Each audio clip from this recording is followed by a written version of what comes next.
la ministre de la Culture prend la défense de Bertrand Cantat. Il a le droit de vivre sa vie. Interrogé par nos confrères de France Info à l'occasion de son déplacement aux assises du journalisme de Tours, Françoise Nyssen a tenu à rappeler que Bertrand Cantat avait payé sa dette à la société depuis déjà 6 ans.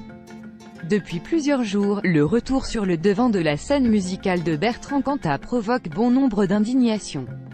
Une pétition visant à lui faire renoncer à un concert rendu au Papillon de la Nuit de Rouen en mai prochain, a déjà recueilli l'attention de plus de 75 000 signataires.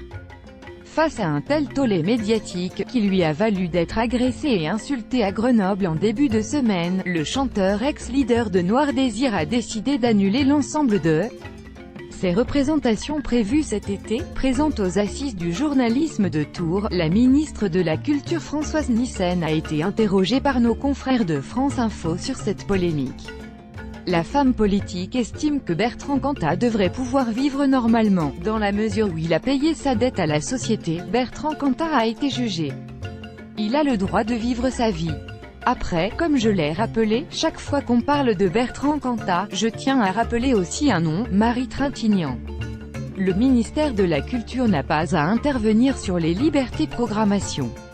Bertrand Cantat a le droit de vivre sa vie.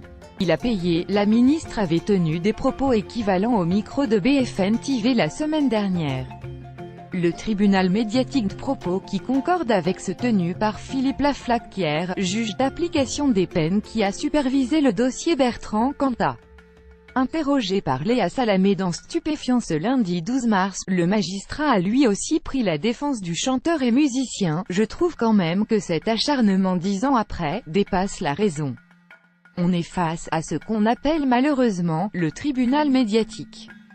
29 commentaires commentés. Partagez cet article, partagé sur Facebook sur le même sujet. L'élu l'actualité closermag.fr dans votre boîte mail. Inscription newsletter. Vous êtes bien inscrit à la newsletter avec l'adresse. Je souhaite aussi recevoir les bons plans des partenaires du site conformément à la loi numéro 78/17 du 6 janvier 1978, relative à l'informatique, aux fichiers, aux libertés. Vous disposez d'un droit d'accès et de rectification des données à caractère personnel vous concernant. Pour l'exercer ou en savoir plus, cliquez ici.